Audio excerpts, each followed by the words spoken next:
And welcome back to another episode of the Double Doink Podcast. My name is Brendan D. Thanks so much for tuning in today. If you haven't already, hit that subscribe button. It would be greatly appreciated. You can also rate the podcast and review the podcast wherever you listen to your podcast. It would also be greatly appreciated. Really cool episode coming up for you today. A returning guest. I believe this is your third time on the show. My good friend, 9-year NFL veteran, Clay Harbor's with us. Clay, what's going on? Not a lot, man. I just figured it out. Your podcast is the Double Doink Podcast. Does that have any reference to the Robbie Gould versus Philadelphia Eagles Double Doink? No, it wasn't Robbie Gould. It would have been who was it? It was the old who Eagles. was that? It was not Alex Henry. How could I forget this? No, it wasn't Henry. I forgot the guy's name too. Good start here. Good start. I can't remember what his name is. Double Doink. Cody Parkey. Cody Parkey. Yeah. Cody Parkey. That's it. You know what's funny about that is it was actually, if you watch the video, it was kind of blocked. Like it kind of hit the finger. I think Cody Parkey got a rough go there because because it was tipped, right? It was tipped, yeah. And Bears fans were like threatening to kill Cody Parkey and whatnot, and they knew they weren't going to get back to these playoffs. But I just, for some reason, I never put it together. But me being from Chicago, being a Bears fan, I talk a lot about the Bears. I'm just now piecing it together that this is the Bears game, the Double Doink. I am not clever enough to come up with that with myself, so it was 100% taken from the Double Doink game, that's for sure. So what have you been up to, man? Tell me what's going on in your life. Yeah, same stuff, man. Just doing a lot of football stuff, hits with NBC, the 33rd team, NFL alumni, just doing all that, ESPN 690 Jacksonville, and then also business school, getting my MBA, and I'm doing a lot of business school stuff. So staying busy, staying out of trouble, and just grinding away. NBA, so are you trying to get in maybe a little bit of an inside job in the NFL? Why are you doing that? Yeah, I think it'll open up a lot of doors, and I'm not exactly specifically sure, but I think you get your MBA, you're a football guy, you know your stuff, maybe you can get into the front office somewhere.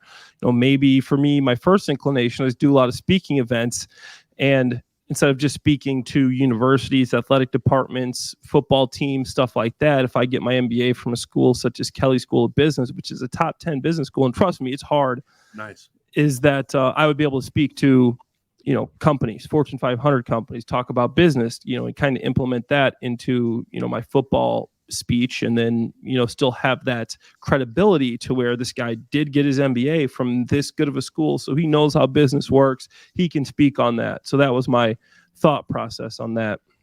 For sure, man. You get learning, of course, never doesn't hurt. And continuing your career before or after your NFL career, sorry. And that's why I thought that was a perfect time to talk to you because, of course, I would love having you on anytime. But before free agency, you have a lot of kind of insight in how these players think and how the process goes. So I want to start with kind of a generic question here. Yeah. Because I've heard a few different answers for this from players and people that have been involved. When it comes to free agency, is it really like they want to go places the players like you have your eye set, or are you just going where the money is? Like, where do you think a majority of players lean? So it's different for each player because some players are going to have offers from each team, but you'll be able to basically narrow it down unless you're just a crazy player that everybody wants, i.e. like a Christian Kirk last year where he had all these offers and it kept going up and teams drop out, whatever. It's how you get the price built up. Mm-hmm. But you'll narrow it down to like 3 to 4 teams, right? And then from there, you can kind of pick which team you like. And obviously, some players, it's all about bottom line, money. Where am I getting paid the most? Some players are smart enough to take into account, like, all right, if I go here, this is the state tax. Yeah, that's what I wanted to ask. Are the taxes big in this? Like, some players, yes. Some players, no. Like, I mean, the guys that are smart and really know what they're doing, they always implement the taxes into it. If you're getting paid, it's all about the bottom line. For me, it was bottom line. Where am I getting paid the most? But where do I want to be? And, I actually went against that when I was in Jacksonville. I had 3 offers that were exactly the same. I had the New York Giants. I had the New England Patriots. And I had the Jacksonville Jaguars return to the Jags. 2-year deal for all teams, $3.2 million for 2 years. Obviously, we're not talking Lamar Jackson, Daniel Jones numbers here. I was a backup tight end. That's a lot of money for where I'm from. Yeah. So it wasn't a huge deal. But for me, like I was a guy that, okay, heard there's like, say, 8 teams were interested at the combine. You start hearing what teams are interested and you get excited. You know, okay. Then your agent, you have a meeting with your agent. He starts talking about what kind of deal he's trying to pitch you, where these teams see you negotiating with Jacksonville. And for me, they were supposed to give me a raise because I had that same deal for the previous 2 years. They're going to give me a raise. And they said, we want to keep me the same. I was kind of a little bit, put my pride into it. Emotions got into it where you got to be able to separate your emotions. So then the Patriots, I knew the Massachusetts stats, the taxes were higher. I would get less money. Florida, no income tax, same exact deal.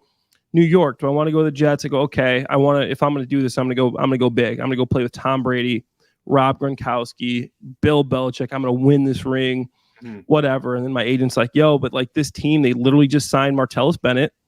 You know, they have Rob Gronkowski. They just drafted a kid in the 4th round, AJ Derby. Last year, he got hurt, but he's coming back. They have Michael Williams, a veteran, and they just signed 2 undrafted free agent rookies. Like, this is a really hard team to make.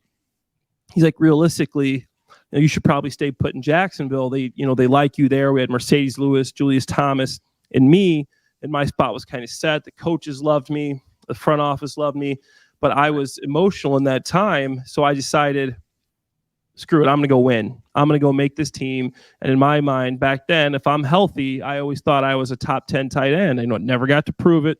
The teams I played on, they knew how I could play in practice, how I'd win every single rep in one-on-ones. And I knew I could be that guy. I signed with New England. Everything's going great in OTAs. I'm actually getting the number 2 reps over Martellus Bennett. I end up getting hurt, and I have a bilateral adductor surgery, and I have to rehab all training camp long and get back for the last 2 games. When they were going to bring me on PUP, for some reason I wanted to come back because I was always like, just do whatever you can to play. Like, yo, take your time. We're going to put you on PUP. I come back. The rookie kid ended up having a really good camp. I thought I was getting cut. I ended up making the team, but it only lasted 6 weeks. Deflategate year. We had some injuries. Some guys ended up getting hurt. They need to bring in a new guy. End up getting released. The next day, I signed with the Detroit Lions. New England Patriots ended up winning the Super Bowl that year, and I didn't get a ring. Brendan, I didn't get a ring. Oh, man. The free agency's all over the place. Some people, bottom line, some people, they just want that number as high as it goes. And then some people, very little, will be like, yeah, I just want to play here. Just pay me what you can. Because Chicago is a team I wanted to play for. And my agent, Chicago, wants you. They want you on a 1-year, $1 million deal. Okay, I could have done it if I wanted to. I don't like Chicago that much. I go, I'm going to go play. I'm going to make the extra, $500,000 a year and go play with Jacksonville or New England. So to a point, yes, if Chicago would have offered me, 2 years, 3.2, I probably would have went there just to play for my home team, but they didn't want that. So to a point, that does matter. But for the most, it's the teams that pay you the most. And if it's equal, you'll usually, I was different, but you'll usually stay with the team that you were with if you liked them. What about weather? Do people just say, I don't want to play in cold weather? Like, are there other players like that in the NFL? Like, anything that's negative temperatures or anything like that? People say they don't care about weather, Brendan. I'll be honest, I'm done now, but I would never admit it when I was playing. I was a guy that was going out there with no sleeves on no matter what. I don't care. I have no sleeves on. I'm flexing. If it's snowstorm, no sleeves. It's raining in 33 degrees, no sleeves. Weather matters. Grind it out. Yeah. The first thing I do when the schedule comes out, I hurry up, I grab the schedule, I look and I see when I'm in like Jacksonville. I was in Jacksonville 4 years. I look and see because I'm in Jacksonville. Every home game's warm. It's never cold in Jacksonville. What cold games do we got? I look down. Okay, we're going to Indy. They're in our division. That's indoors. Perfect. We play Tennessee at Tennessee early in the year, late in the year. They're coming here. That's perfect. Then Houston Texans. That's inside Houston. We got 1 or 2 cold games all year. I go, this is beautiful. I'm not going to be cold at all. So that was something that players do look at. It matters. If it's an even keel number, you want to play in a warm city. Most players do. I'm sorry. I'm born in Central Illinois, lived there my whole life.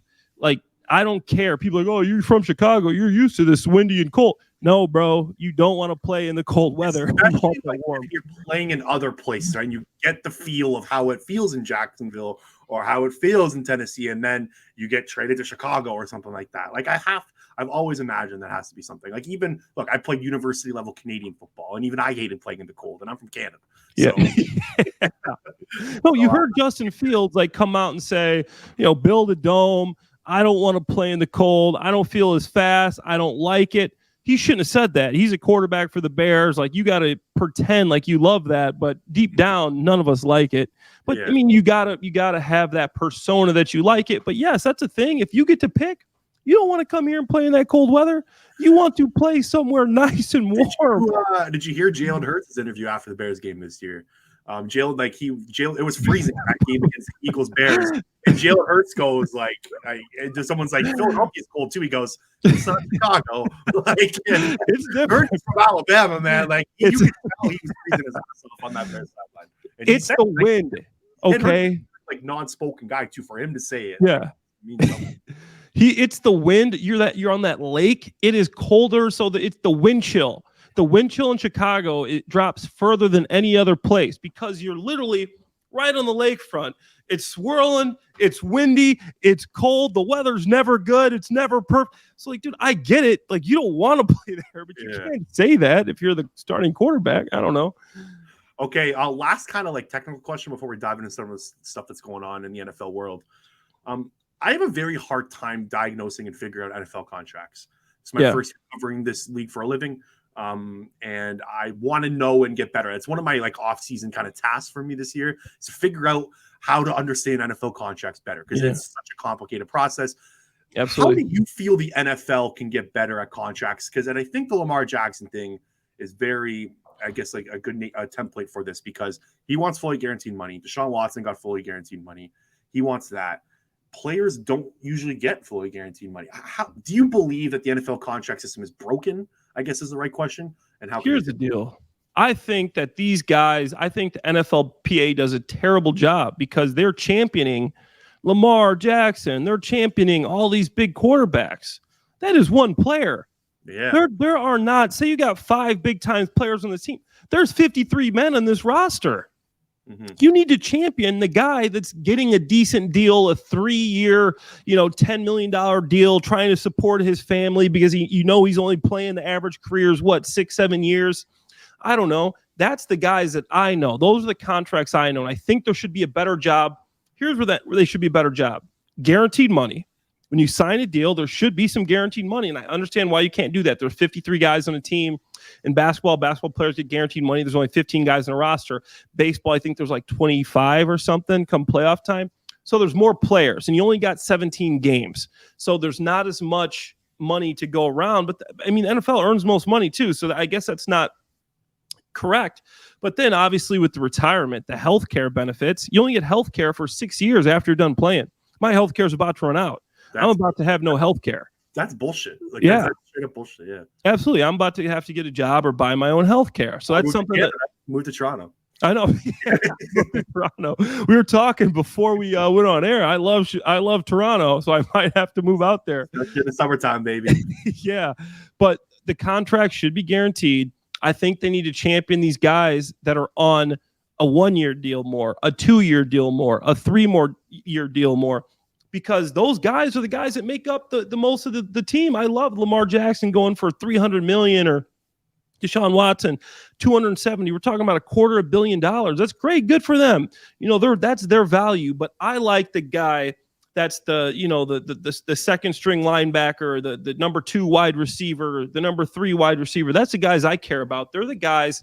These other guys are going to be fine. They're going to have the money to live the way they want to live, but the guys that are working hard and maybe they're going to have some injuries here or there, they need to have more guaranteed money like every other sporting league does, in my opinion. And then the retirement needs to be a little bit better. I think maybe they need to kick it in, the pension, a little bit earlier. Pension you don't get till you're 50 years old. That's a long time if you don't get any of the disability money to kind of bridge this gap when you're done playing. The other teams, when you're done, NFL, NBA, you're getting pension right after you retire. There's just so many better things that they get than we get. And the NFL is making billions of dollars. I think it's like 15 billion now. It's crazy. I got to look up the numbers. I just did a project on the NFL actually in business school, and they're just bringing in so much money. And now there's these neurocognitive benefits that they're not giving some players. And now the players are hiring lawyers to sue. And these benefits are like $4,000 a month that they're fighting them from. And the profits are record profits from the NFL. And they're fighting these guys neurocognitive concussion benefits for a measly $4K a month to them. It's wild. That's fucked up. Like, I don't know how to say it. Yeah. Like, what? Why? Exactly. Why? What is the problem here? Like, what's the disconnect between the NFLPA and the NFL? Why? Here's the deal. They have these benefits. So after you're done playing as an NFL player, there's a few ways you can make money instantly. There's one thing called line of duty disability. I'm on line of duty disability. So only about 30% of the players get it, but more used to. And now you have to go to a doctor, an NFL doctor, and he has to agree that you're X% disabled so you get this benefit. I had so many surgeries and I always documented all my injuries. I didn't even have to see a guy. The lawyer I hired said he's never had a guy that didn't have to even go see the NFL doctor, but they saw my list, my surgeries, my injuries, and said, you get the benefit. And now there's a neurocognitive benefit for concussions. You take these concussion tests, which is literally like a test of memorization, okay? And some guys, I know I did, I used to score poorly on purpose, so if you did have a concussion, that you would be able to pass it. You didn't go in there and it's like you're literally memorizing numbers, letters, and sequences of words and stuff like that. So if these guys go in and they pass these concussion tests from the league, knowing that they had concussions and neurocognitively, a lot of these guys do have problems, they're not giving them the benefit. And they make this benefit, and a lot of guys are like, okay, this is great. There's a benefit that can help us, but now they're still only giving it away at like a 35% clip. And so for me, I'm a guy that's on the line of duty disability, which is like a 10-year benefit. Then after that, the neurocognitive is another 10-year benefit. I can apply for that afterwards. So if I don't get the neurocognitive benefit, it's probably because I scored so low on purpose. And just because I knew, I was never a guy that wanted. That makes sense. If you fail a test, you get money. Like, why wouldn't you fail the test? Yeah. Like, it doesn't. Yeah. So it's the NFL is shady in a lot of ways. The system seems so broken. The retirement for the basic players is tough, and they need to improve that. If I was a guy in the NFLPA, that's what I'm championing. Well, you have done a tremendous job of post NFL career. Like, you are kicking ass. Like you said, 30-13. You named all the places. You were a TV star. Like, you are kind of like the role model. I get a role model might be a bad word, but you are like what people should, like, players and like your caliber. Like you said, there's only one Lamar Jackson. There's only 32 star quarterbacks. The majority of the NFL is built from players like you, and you've had to work so hard to kind of continue getting money, getting views, and all this stuff. And like, it's crazy that the amount of work that you would have to put in just to continue to have a career after the NFL. Like, it boggles my mind. It's hard because if you're not that guy, if you're not that Hall of Famer, if you're not that big name guy like me, I'm a career backup tight end special teams guy. You know, like I made like $9 million in my 9-year career, whatever. But I'm not a guy that has the name recognition of, say, like a Rob Gronkowski. If I'm going for a position at Fox, like I've had interviews with some of these networks, I don't get a lot of these positions because I'm a backup tight end. Regardless if I'm better and I can do things better, I don't have that recognizability as some of these guys at the top. So I love to champion those guys that had a nice career. They did the dirty work. They played special teams. They played. This guy has 500 tackles as a linebacker, but he was never the all-pro guy. It's more difficult for those guys. They're going to have to go and get a real job because they can't really use their likeness, or if they can, but it's going to take so much more work. They're going to have to put in the work. There's new players coming in every year, right? Like that likeness wears down eventually, right? Like you're a star one day and you're not the next. Absolutely. You have to keep up that credibility. You have to get with good organizations that can give you credibility, and you just keep building and building and building off of that. Okay, last question. This is a great conversation. I don't want to end it yet. Last question on this topic. Yeah. Do you ever hear from any of the teams? Do you ever get like a call saying, how you doing? What's life like? Like any of the teams that you play for, do they have like a department, the NFL teams, like a department where they continue in contact with former players and see how they're doing? I'm not just saying this because, you're an Eagles guy, but the Eagles are great. The Jaguars, maybe hear from them once in a while. I went to one, former alumni thing, and literally it was supposed to be like a breakfast, a luncheon. And, we show up there and there's like stale bagels, and like cold coffee. Were you late or was like the food just bad? Were you a little late? No, there was just no food. And the seats weren't great. They're like up in the upper. I'm like, dang, man, they got us good. But the Eagles, like they do a great job, honestly. Like their department, like they brought me in for autograph signings, for like you go in the tailgate and they'll pay you like a couple grand. They'll pay you $2K to literally go sign autographs and hang out in these booths, $2-3K just to come up for an hour, 2 hours. So they like giving back to their players or ex-players. That's what every team should do. And these aren't the guys that are Hall of Fame guys. It's like me. It's like who else was in there? Quarterback AJ Feely. Yeah. Who there was a few guys. Mike, were you on that Patriots team? Actually, that would have been a little before your time. I think it was 06. Yeah. That one AJ Feely almost beat the undefeated Patriots. No, I wasn't on that one. Yeah. I think it was a couple years before you. Yeah. But the Eagles do a great job. Mike Mamula, like there's some like guys that were like nice Eagles guys, but you're not the superstar dudes, and they bring you back. You do some signings and you get these good tickets. So the Eagles do a great job as with their former players. Nice. The Jacksonville thing's funny. Did you see the NFLPA report cards? Oh, I saw that they had like rats in their clothes or something in their locker rooms. Well, was that true when you were there? Like, was the? No, it was a nice organization, man. The locker rooms were nice. Like the whole facility was pretty good. So I was a little bit shocked by that. I mean, the Philly's nicer, I'd say, but Jacksonville still had good quality stuff. But NovaCare Complex is great. I thought they were really really good. Okay, let's move over to some actual football. What's going on right now in the NFL?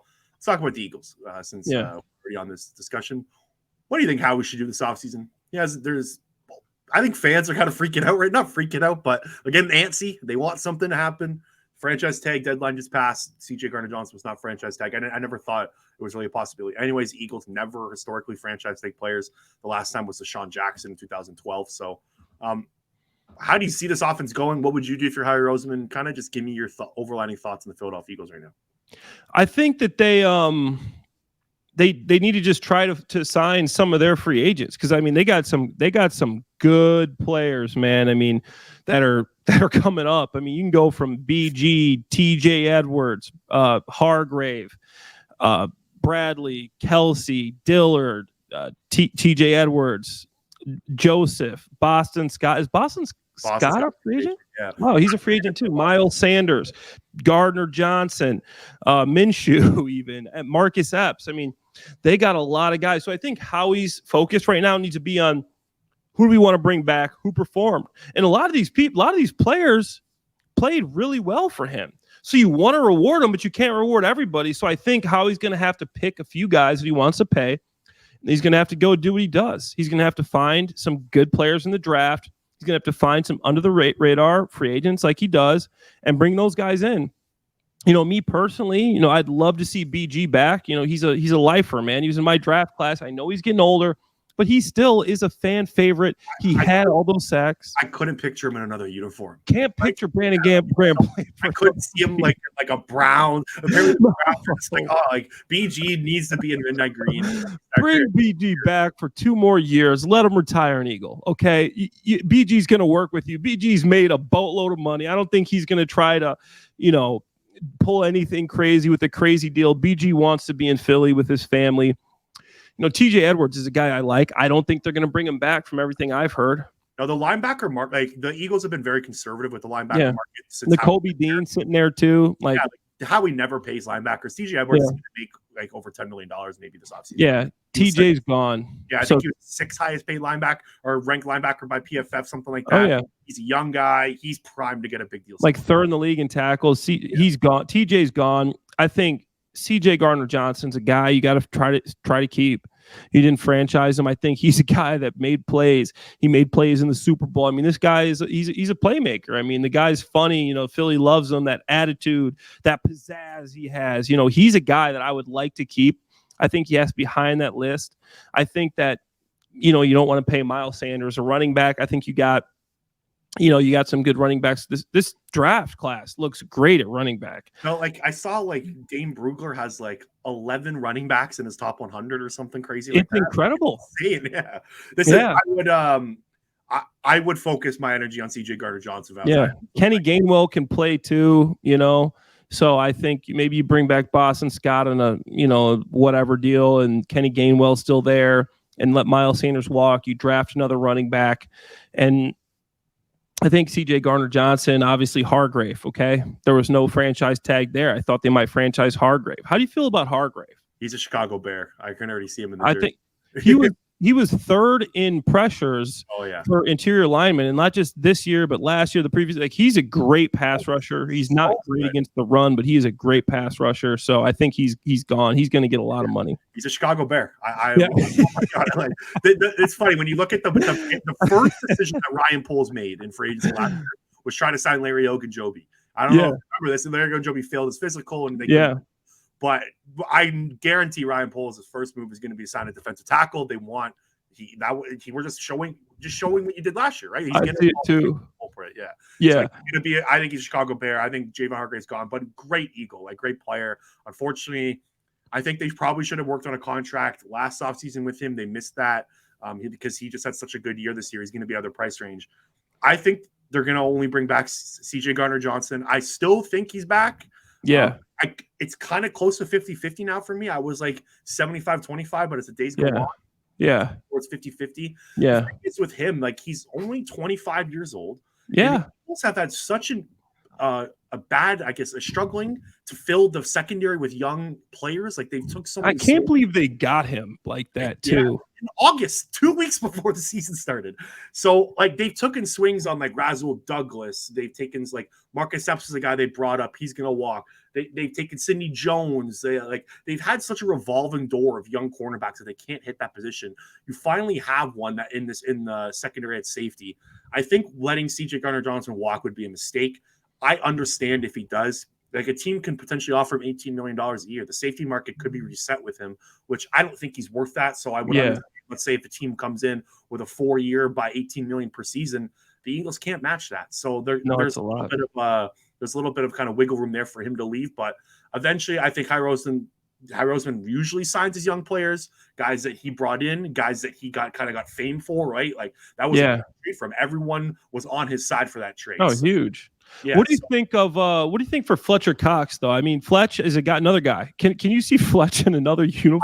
I can, and I actually think I do think Fletch is a guy. I think Fletcher Cox, CJ Garner-Johnson, and Brandon Graham are the three that are going to return. Let these guys come back for a couple, retire Eagles. I mean, these guys, that's their whole career. I played with these guys, Brendan, back in my glory days over there in Philly. Like, I don't want to see those guys in another uniform. Those guys are, and then Kelsey. Does Kelsey come back for another year? Kelsey's back, yeah. I actually think he's going to announce it soon on the podcast. He recorded one with Howie Roseman. I don't know if you saw that. Howie Roseman's coming on the podcast. No way. I feel like that's a prime time to announce your return, right? Like, that would bring views to the pod, Maybe I think Cam Jurgens will be good, but like, obviously we want Kelsey back, and maybe you can move Jurgens to guard. I don't know if he can play guard. Because Isaiah Amalu is also gone too. He's gonna Chicago Bear, another one. Yeah, he's a Bear too. Every free agent's a Bear, in my opinion, right now. Looking at their cap, Cairo Santos is the 6th highest paid player right now. The kicker, they have so much money to spend. They got so much money. I literally, like, when I'm posting my free agents, like, who I think the Bears are going to sign, they're all like Eagles. It's like, dude, you posted the entire like Philadelphia Eagle free agent list. I'm like, that's what I think they're going to get, man. I honestly think, like, if I'm Ryan Poles, I'm picking so many Philadelphia Eagle free agents. Yeah, I don't have much else on the Eagles. Let's talk about Chicago Bears before we go. Let's do it. Number 1 overall pick. This is a huge offseason for them. I've actually been joking on my podcast about this. If I was to take a job right now, like over an astronaut, over being a star NFL player, over being a star athlete, I would want Ryan Poles' job. I think Ryan Poles is the coolest job in the world. You have every asset you could possibly want. You have every penny in the world you could possibly want to build a franchise. This is like a 13-year-old Brendan Deeg Madden like dream, right? When you're playing Madden mode, like Ryan Poles, in my opinion, just has the coolest gig on earth right now. So how do you see this playing out? What do you think the Bears should do with the number 1 overall pick, and how they should attack the offseason? I've been going back and forth on this, but, after, I went to the Senior Bowl, after going to the Senior Bowl, watching the Combine, watching some tape on these guys, I love Will Anderson and Jalen Carter. I think they're great players, but the Bears have so many holes. I think you got to try to trade this thing back. I think you can, as crazy as it sounds, I think they might be able to trade it back twice. If you can trade it back as possible is the best way to go. Trade back as many times as you can. As many times as you can. And I mean, I know you're going to miss out on Will Anderson, Jalen Carter, but I think that there are still some depth there in this draft that we saw. Some of these guys, these DNs. So You trade back with the Colts or the Texans, right? To one of these teams that really need a quarterback. They want to get that quarterback, right? So then these teams see these quarterbacks leaving the board after 2 and 4. If you're at 2 or 4, maybe you got a chance. If Will Anderson's still there at 4, maybe you pull a trigger. If he's gone already, Jalen Carter, maybe you take him. But maybe you got a team like at 9, the Saints. Or I don't know, like somebody who's at 9. I think who's at 9? The Falcons, Raiders, and Panthers. I think are 3. Panthers. I think they're Panthers. Panthers. Yeah. The Panthers at 9. Say you trade back with them, and now you got a first rounder for trading back to 4, a second round, and now you trade back again to 9, and now you've got like 3. You got 2 extra. You got this first round, and you got 2 extra first rounders. And you got a couple of second round picks and probably a 4th in there and a 5th in there. So now you can really, really create this roster in a way that would be very interesting moving forward. And you still got that first round pick. You don't have a second round pick. You traded that for Chase Claypool. Now you're back at a couple picks in the second round, and you're really going to bring in some competitive players in this roster. And you need that. So for me, I think 2 players in that level. If you go back to drafts in the past, you can find some really good players from that 9 to 20 something range in the draft. Yeah, there's not a single player in this draft that the Bears should be like, we need him, like Jalen Carter or Will Anderson. I 100% agree with that. Like they need like 8 defensive linemen. They have none. They have a front 7 right now. Like they have no players. They need a whole starting defensive line. Yes. I think Dominic Robinson, right, is a good young rush end. Dominic Robinson can play a little bit. They kept Travis Gibson, who's a guy that can play a little bit inside. Justin Jones, maybe you keep, but everybody else is gone. Literally, those are 3 guys that are just going to be in the rotation. So you really need to fill out that with free agency and the draft. So the secondary is good. Linebacker, I mean, Jack Sanborn, I love him, but you need depth. You might need 2 more linebackers. And you need 4 defensive linemen to fill out this rotation. And then that's not even when we start with the offensive line, which isn't as bad as people say, but it's not good. So you need a couple of offensive linemen too, as well as a receiver. Like I think Peter Skoronski's the guy. If I'm the Bears, I should keep an eye on. Absolutely, Paris Johnson, Peter Skoronski, both those guys. They just need dudes. Like Skoronski can play guard and tackle. He'd be a perfect fit in there. Slot in, kind of play different positions. Like, they just need players. And I think moving need down, a lot of them. I would go with the abundance, the quantity at this point. Let's use this pick and let's multiply our guys, and we'll find some good players. There's some. I mean, you saw. Was it Kalijah? Kalijah Cansey. That's a guy's going in the 15 range. Yeah. I wish that boy had longer arms, man. He just can't. Yeah. He is a freak athlete, though. He's a freak athlete. Yeah. And the tape's actually pretty good. I went back and watched one of his games, and I'm like, okay. I'm like, is this guy just a tester? But the guy can play. Nolan Smith. I mean, there's some guys out there that can really really impress me with the combine. Yeah. This draft class is starting to grow on me a little bit. I kind of went in like, there's not a lot of guys I like, but as it happens to be every year, I always fall in love with every draft. Yeah. But, okay, last question for you before we get out of here. Do you know Ryan Poles? Do you know what he's like? Have you met him before? I don't know Ryan Poles, and it's crazy. I think the guy's like my age, so I'm like, damn, like, I'm like, dude, why am I not the GM? I'm like very competitive. I'm like, this guy's he's like 1 year older than me. I'm like, dude, I should be the GM of the Bears. And I'm getting all these. I'm getting my MBA. I'm going to be the GM of the Bears. Like I know football. So I don't know him, but everybody that I have talked to that does know him, they say he's a great guy. Okay. Do Bears fans have confidence in him? Like, what's the confidence meter for him? Okay. Yeah, Eberflus and Poles, everybody has confidence right now. I mean, he had a pretty decent draft last year. He didn't have a first round pick because of the trade for Fields. So, he got us Jaquan Brisker, who had a solid year. Kyler Gordon, not so good, but he did in the 5th round. He found, Braxton Jones, a left tackle that started every game this year and was actually graded as like a top 20 tackle. But he did miss on Velus Jones, 3rd round wide receiver that I think should have been more like a 5th round pick. The guy can't catch a cold, Brendan. He's got hands like a snake. I think he's older than me, and I'm 28, isn't he? Yeah, he's getting his retirement pretty soon. He's going to be getting his pension. Like I'm like, dude, this guy's old. And then 5th round miss with Doug Kramer, Treston Ebner. So he had some misses, but he did get Jack Sanborn as a free agent. So up and down draft, some up and down free agents. Lucas Patrick was awful. The big center they brought in, they tried to move him to guard. So maybe he's better at center. In the Chase Claypool trade, Claypool didn't do anything, and you gave up the 32nd pick in the draft. Sorry, but he's still got one more year to show that. So there's been some up and down moves from Poles, and hopefully he can get better.